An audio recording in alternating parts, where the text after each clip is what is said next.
Welcome to What's Up in the Sky for May of 2024. Join me, Lead Night Sky Ranger Jeff, otherwise known as Star Dad, as we explore what's to see. This month you'll need to be an early bird as the evening skies are devoid of planets. Mercury is now out of conjunction with the Sun. On the 19th it is at its greatest elongation, 26 degrees, but very low to the horizon. At 5 a.m. on the 15th, look for it just rising above the horizon. At magnitude 0.25, it may be difficult to spot against the rising sun's glow. Venus is in conjunction with the Sun. The Moon has valleys, and then it has multiple impact craters that scoop out a valley.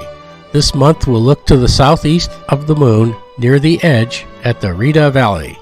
It was named after Czech astronomer and optician Anton Maria Skerlis of Rita. He made Kepler's telescope and mapped the Moon in detail.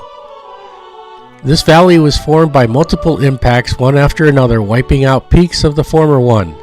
Look for the craters Rita and Young Delta and the Rita Valley between them. Observe on the 11th and 12th, and again on the 24th and 25th. You will see that the valley points to the north towards Mare Nectaris, the Sea of Nectar. Examine the craters in the area and examine them for their age. Young ones are sharp and older ones have debris from wearing down and other impacts. We are starting to close in on Mars. Its disk will enlarge to 5 arc seconds, still too small to really see anything without huge magnification. It rises a few minutes after Neptune. Asteroid Vesta 4 is now in Gemini the Twins, glowing at magnitude 8.3 all month long. On the 15th, you can spot it almost due west at 30 degrees above the horizon. It will be the brightest object in the field of view. To confirm you have it, take photographs an hour apart or sketch it on consecutive nights. Jupiter is rapidly setting at the beginning of the month and will be in conjunction with the Sun on the 18th. First up in the morning sky will be Saturn, rising at 0400 on the 1st at 11 degrees above the Sun. By the end of the month, Saturn will be 26 degrees above the Sun, rising at 0230. Due to the orbits of Earth and Saturn next year, the rings will be edge-on towards us, and thus this year, with their 3-degree tilt, is still something to see. Uranus is in conjunction with the Sun. Neptune rises at 0445 on the 1st, with Mars shortly after and quite close. Shining at magnitude 7.8, you will need an excellent western view to catch it before the Sun rises an hour later. By the end of the month, it will be rising around 0300, giving an excellent time to view it before the Sun rises. You will definitely need a telescope to view its dark blue color.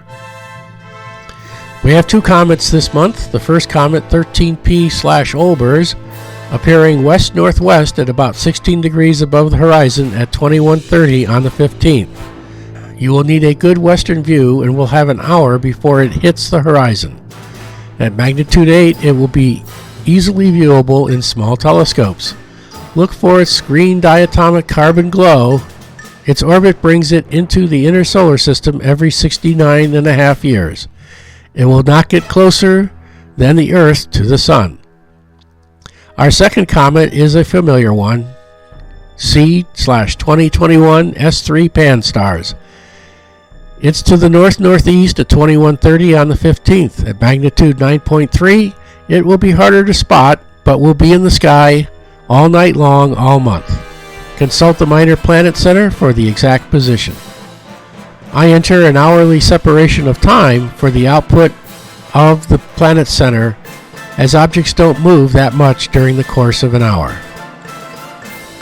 About 3,000 years ago, Halley's Comet left a trail of debris causing this month's Eta Aquariid meteor showers.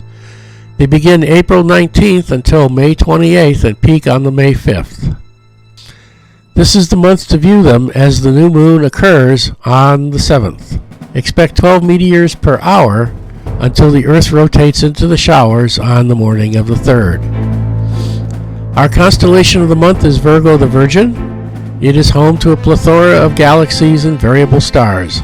Our object was hard to choose, but I opted for a brighter object which small telescopes can see, M104, the Sombrero Galaxy.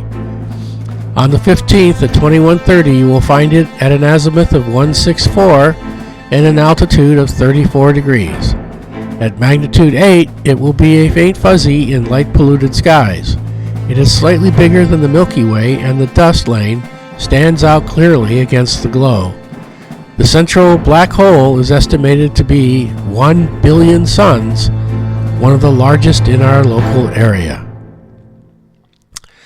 The question of the month is how many stars die every year in our galaxy.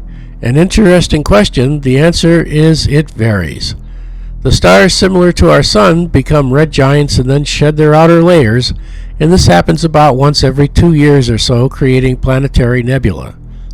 Giant stars and supergiants go supernova, creating type 2 and type 1a supernovas. These occur about once every 60 years. But there is another type of star, the brown dwarf, which is about 10 times the size of Jupiter. While they can't sustain hydrogen fusion, they can, for a limited time, fuse lithium. There are several times more of these types of stars, and they might easily account for 1 to 3 deaths per year. Here is your calendar of events.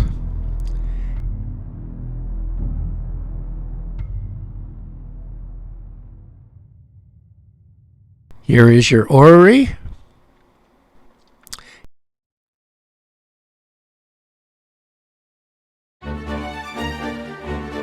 Here is the music selection.